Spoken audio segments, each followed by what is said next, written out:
इंसान से पहले कि दिल खोल के कोई जोड़ने की बात नहीं करता है, क्योंकि दिलों में बेईमानी है, वो सच्चाई नहीं, ईमानदारी नहीं है। मैं सभी पार्टियों को यहाँ वोट करती हूँ, चाहे समाजवादी पार्टी हो, चाहे बहुजन समाज पार्टी हो, चाहे छोटे मोटे दल हैं, जितने भी दल हैं, सिर्फ सत्ता में बने रहने का समीकरण लगाते हैं, लेकिन वो समाज में रहने का, समाज में न्याय दिलाने का समीकरण किसी के पास अभी तक नहीं। सत्ता में कैसे बने रहेंगे, इस बात का समीकरण लगाया जाता है। जन 24 न्यूज 10 चैनल की दुनिया में आप सभी का स्वागत है। बोल की लब आजाद है तेरे, देखिए खास खबर अफसर अली के साथ। प्रदेश की सबसे बड़ी पार्टियों से क्यों दूर हुए ओबीसी, एसटी, एससी, माइनॉरिटी व अन्य पिछड़ी जातियां? इन पार्टियों को उत्तर प्रदेश में सत्ता में रहने के बाद क्यों दूर हुए ओबीसी, एसटी, एससी व माइनॉरिटी? इन्हीं बातों को लेकर पिछड़ा दलित विकास महासंघ के मंच पर हुआ मंथन। उत्तर प्रदेश जनपद जौनपुर से राज्य हिंद की धरती पर एक मंच को साझा करने पहुंची है। लखनऊ से आई अखिल भारतीय राष्ट्रीय पार्टी अध्यक्ष विद्या गौतम का पिछड़ा दलित विकास महासंघ के राष्ट्रीय सचिव तेज बहादुर यादव ने फूलमाला अर्पण कर जोरदार स्वागत किया। कार्यक्रम में पहुंची विद्या गौतम ने पिछड़ा दलित विकास महासंघ के इस कार्यक्रम में अपने संबोधन में विद्या गौतम ने कहा कि प्रदेश की दो बड़ी पार्टियों क्यों दूर हुए 85% ओबीसी, माइनॉरिटी व अन्य पिछड़ी जातियां? इन्हीं पार्टियों से क्यों उठा उनका विश्वास है? इसी बात को लेकर पिछड़ा दलित विकास महासंघ के पदाधिकारियों व कार्यकर्ता जौनपुर के मड़ियाओं में एक सम्मेलन का आयोजन किया है, जिसमें इन सभी जातियों को जोड़ने के लिए हुआ मंथन है। इसी मंच से विद्या गौतम अखिल भारतीय राष्ट्रीय पार्टी की अध्यक्ष ने इन पार्टियों के आला कमान के ऊपर उठाई उंगलियां, बताई क्यों नाकाम हुई ये पार्टियां। इसी बात को लेकर उन्होंने बताया क्यों कई बार सत्ता में रहने के बाद भी इन दो बड़ी पार्टियों से क्यों दूर हुए 85% है, कैसे इन्हें जोड़ा जा सकता है। उसी बात को लेकर उन्होंने दिया सुझाव। जन 24 न्यूज टाइम अफसर अली के साथ ग्राउंड जीरो से देखिए ये खास रिपोर्ट है। इस वीडियो को लाइक करें, दोस्तों के साथ शेयर करें। नए आने वाले व्यूअर जन 24 न्यूज टाइम चैनल को सब्सक्राइब कर लें, बेल आइकॉन को जरूर क्लिक करें ताकि ऐसे ही जानकारी वाले नए वीडियो का नोटिफिकेशन सबसे पहले आपको मिले। इस वीडियो को पूरा जरूर देखें। विद्या बालन ने क्या कहा दो बड़ी पार्टियों को लेकर।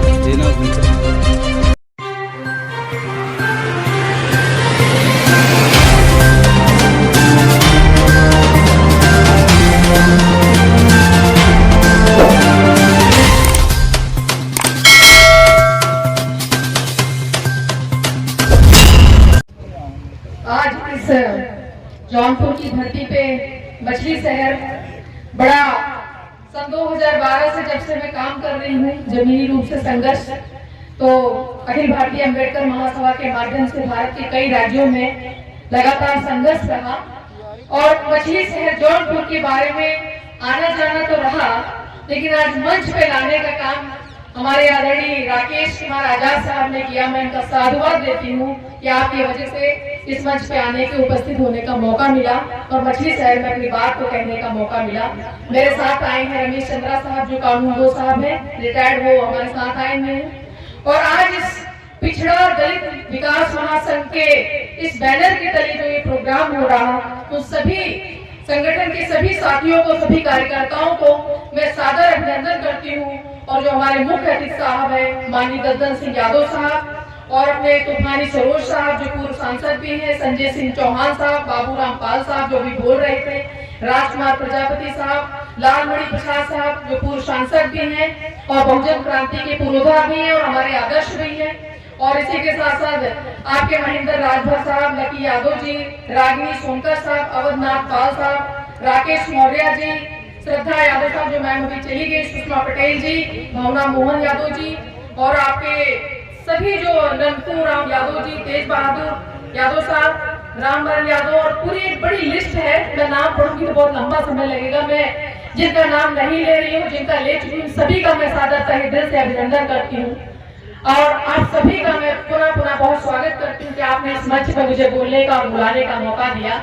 मुझसे पहले और जो बहन ने अभी प्रोफेसर साहिबा हैं जिन्होंने अभी गीत के माध्यम से पूरे इस मंच को एक नई जागृति का देने का अवसर प्रदान किया और हम लोगों ने इनको सुना और समझा। आज यहाँ पे जब मैं राकेश जी के साथ आ रही थी और पूरी टीम, क्योंकि साहब से यादव साहब से अभी हमारी फोन पे भी बात हुई थी, मैं लखनऊ से सुबह 7 बजे चली हूँ और मैं यहाँ आपके यहाँ पहुंची हूँ, तो मुझे एक चीज का बार बार यही हम लोग चर्चा कर रहे थे कि आखिर सामाजिक न्याय हमें क्यों नहीं मिला और कब तक मिलेगा। मैं बाबा साहब अम्बेडकर की उस बात को यहाँ पे कोट करना चाहूंगी जहाँ बाबा साहब अम्बेडकर ने कहा था कि मेरे बच्चों, इस लोकतंत्र को, इस संविधान को मैंने बहुत ही त्याग और तपस्या के बल पर यहाँ तक लेकर के आया हूँ। और उनके जीवन का जो अंतिम शब्द था ये यही था कि अगर इस कारवां को आप आगे लेके ना जा सके तो कम से कम इसे पीछे ले जाने का काम ना करें। सबसे बड़ी बात बाबा साहब अम्बेडकर ने अपनी बातों में कहा। और साथियों, जैसे आप सब देख रहे हैं कि भारतीय संविधान की बात सब करते हैं, जुड़ने की बात सब करते हैं, जोड़ने की बात सब करते हैं, लेकिन जैसे अभी मैडम ने कहा हमसे पहले कि दिल खोल के कोई जोड़ने की बात नहीं करता है, क्योंकि दिलों में बेईमानी है, वो सच्चाई नहीं है, ईमानदारी नहीं है। मैं सभी पार्टियों को यहाँ वोट करती हूँ, चाहे समाजवादी पार्टी हो, चाहे बहुजन समाज पार्टी हो, चाहे छोटे मोटे दल हैं, जितने भी दल हैं, सिर्फ सत्ता में बने रहने का समीकरण लगाते हैं, लेकिन वो समाज में रहने का, समाज में न्याय दिलाने का समीकरण किसी के पास अभी तक नहीं। सत्ता में कैसे बने रहेंगे, इस बात का समीकरण लगाया जाता है। इस जाति की ओर जाता है, इस धर्म की ओर कम है, उस व्यक्ति की ओर जाता है, इससे काम नहीं चलेगा। बाबा साहब अम्बेडकर ने सही कहा था कि ये जो देश के अंदर मनुवादी व्यवस्था है, जिसमें हम जिस जाति में जन्म लेते हैं उसी सीढ़ी में मर जाते हैं, क्योंकि जाति हमारे जन्म लेने के साथ भी हम मृत्यु के बाद भी जाती है। कौन मरा, चमार का मरा, कौन मरा, यादव मरा, और हमारे कब्रिस्तान भी देश के अंदर अलग अलग नहीं। हम ऐसी धरती पे, हम ऐसे देश में जन्मे हैं जहाँ जाति का चेहरा हमारे मरने के बाद भी नहीं हमारे पीछा छोड़ता है। कैसे सामाजिक न्याय की बात हम कर सकें, कैसे हम सामाजिक न्याय दिला सकें। मैं यहाँ एक बहुत बड़ी बात कहना चाहूंगी कि 6000 से ज्यादा जातियों का जो बिखराव था उसे बाबा साहब अम्बेडकर ने 4 स्टेज पे समेट दिया। सामान्य वर्ग, दलित, पिछड़ा और अति पिछड़ा, ये करके बाबा साहब अम्बेडकर ने समेट दिया। लेकिन हाँ, हम सारे के सारे, हम जब अपनी जातियों के नाम पे पार्टियां बनाते हैं, अपनी जातियों के नाम पे संगठन बनाते हैं, तो हम कैसे कहते हैं कि हम सामाजिक न्याय दिलाने का काम कर रहे हैं। मुझे बहुत सारे लोगों ने कहा आप अपने संगठन का नाम ये रखिए, वो रखिए, लेकिन नहीं, क्योंकि मैं डॉक्टर भीमराव अम्बेडकर की अनुयायी हूँ और मैंने अपने संगठन का नाम रखा अखिल भारतीय अम्बेडकर महासभा, जहाँ सारे समाज हो सके, सारे के सारे समाज हो सके।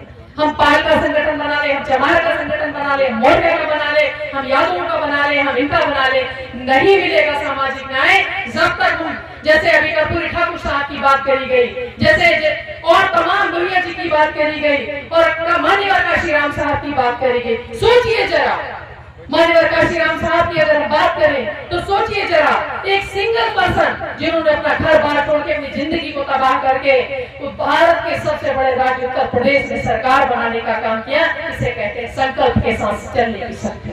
उन्होंने चल के दिखाया कि किस तरह से चला जाता है। उसके बाद चीजें कैसी रह गई ये हम सारे जान रहे हैं। अब फिर वापिस आती हूँ कि आखिर सामाजिक न्याय क्यों नहीं मिलता है। सबसे बड़ी बात है कि हम अगर एससी में है तो एससी वाले ही कहेंगे अजी दीदी हम तो चमार जाटो हैं, दूसरा कहेगा हम तो वाल्मीकि हैं, तीसरा कहेगा हम तो पासी हैं, चौथा कहेगा हम तो कोरी हैं। अरे आप एससी है ना, आप सूत्रों में आते हैं ना, तो आप क्यों नहीं कहते हम सिर्फ एससी है, हम सूत्र है खाली। आज भी हिंदू शास्त्रों के अनुसार पटेल, गुज्जर, जाट, यादव पर भी सारे के सारे सूत्र हैं, लेकिन भारतीय संविधान ने आपको सूत्रों के ऊपर समानता का दर्जा दिया। और इसकी सबसे बड़ी मिसाल बाबा साहब भीमराव अम्बेडकर भारतीय संविधान बना के गए। सबसे पहले वक्ता ने कहा कि हम भारत के लोग, हम में से कोई कहता है कि हम भारत के लोग, हम में से कोई नहीं कहता है। अरे छोड़िए, हम भारत के लोग तो छोड़ दीजिए, हम में से ये भी नहीं कहता कि हम जौनपुर के लोग, हम में से कोई ये भी नहीं कहता कि हम यहाँ मछली शहर के लोग। हाँ, आप कहाँ कहेंगे? जब बंबई में कहीं फंस जाएंगे तो हम कहेंगे हम भी पूर्वांचल के, भैया हम भी तुम्हारे यहाँ के। ऐसा क्यों? आप अपने देश, अपने समाज, अपने ब्लॉक, अपनी तहसील के नाम पर अपने परिचय को दीजिए, अपने आप समानता का अवसर देखना शुरू हो जाएगा। क्योंकि हम जब विदेशों में जाते हैं तो हम कहते हैं भारत के लोग, तो भारतीय संविधान में लिखा कि हम भारत के लोग। मैं कहती हूँ हम भारत के बहुजन लोग, एकता का पाठ पढ़ाए लोगों को। तो एससी की बात करें, ओबीसी की बात करें, ओबीसी में भी हम अलग अलग जातियों में बटे, लेकिन आप सिर्फ एक संविधानिक शब्द का प्रयोग करें, हम ओबीसी वर्ग से, हम एससी वर्ग से। सामान्य को झाड़ू मारिए, उन्होंने तुम्हारे बच्चों की पीढ़ियों को, नस्लों को बर्बाद करने का काम किया। आज ओबीसी समाज में 27% आरक्षण की बात हो रही है, लेकिन किसको मिल रहा? जो एससी ओबीसी का आरक्षण है वो भी खात्मे की तरफ जा रहा है। आज संविधान पे नौकरी दी जा रही है, आज ठेकेदारी में सारे के सारे वो लोग भरे जा रहे हैं जिनकी सरकारें हैं, अरे उन्हें सामाजिक न्याय पहले से मिला हुआ है। मंदिरों में जाकर के पूजा कर लेते, पूरे दिन में मिठाई भी मिल जाती, नारियल भी मिल जाता, लड्डू भी मिल जाते और बढ़िया खाना भी मिल जाता।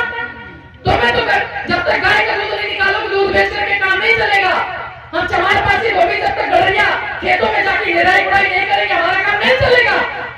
भारतीय संविधान को अगर मानना है तो एससी वाले अपने को एससी कहें, ओबीसी वाले ओबीसी कहें और पिछड़े दलित सब एक होकर के अपने आप को बहुजन बनाने का काम करें। बहुजन जब तक दिल से नहीं बनाओगे तब तक आप भारत की राजनीति में कोई बड़ा परिवर्तन नहीं कर सकते।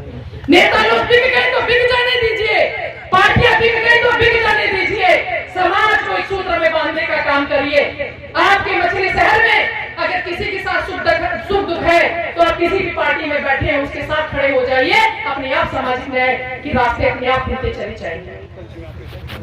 तो बहुत बड़ी बातें ना करते हुए, क्योंकि मैं तो वैसे लखनऊ से विशेष रूप से तेल लगा के डीजल करके, आप तो सब लोकल हैं तो मुझे 2 मिनट का और समय दे दीजिए, 1 सेकंड का। मैं आप सबसे यही कहना चाहती हूँ, जो आज हमारे इस मंच ने, पिछड़ा दलित विकास मंच ने एक बीड़ा उठाया है, हम उस सभी को नमन करते हैं, राष्ट्रीय अध्यक्ष साहब को नमन करते हैं कि आपने बहुत बड़ा शुरुआत करी है और आपकी सामाजिक न्याय की लड़ाई में विद्या गौतम को आखिरी सांस तक लड़ने के लिए आपसे मैं वादा करती हूँ कि आपके आखिरी सांस तक मैं साथ दूंगी, क्योंकि मुझे आंदोलन, भूख हड़ताल और पदयात्राओं के लिए जाना जाता है।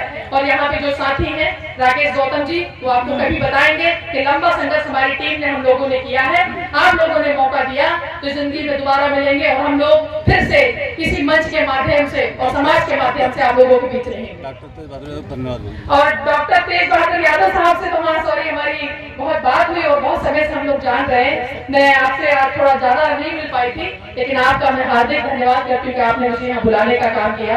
आप सभी का अभिनंदन, लेकिन दिलों को साफ करिए और 4 ही वर्ग आपके पास है, एससी, एसटी, ओबीसी और सामान्य, इन्हीं में रह लीजिए। संवैधानिक लड़ाई को लड़ने के लिए अपने क्षेत्र के नाम से अपने आप को आगे बढ़ाइए। अपने आप ही जो मनुवादी है कोने में बैठ जाएंगे। और वही फिर से कहना चाहती हूँ कि महापुरुष ने कहा था कि यदि हम सारे लोग इकट्ठा हो जाएं तो गोविंद बल्लभ पंत जैसे लोगों को भी पैरों के जूते के फीते बांधने को मजबूर होना पड़ेगा। तो आप सब लोगों को पूरा धन्यवाद। और सामाजिक न्याय की लड़ाई में मेरी जान भी जाती तो कुर्बान करने को तैयार हूँ, क्योंकि मैंने अपने आप को समर्पित किया है। मेरे पास घर बार नहीं, जिंदगी नहीं, मेरे पास जो भी है मेरा समाज को लोग हो और आप लोगों के सहारे इस लड़ाई को हम जरूर जीतेंगे। जय भीम, जय भारत, सभी का धन्यवाद।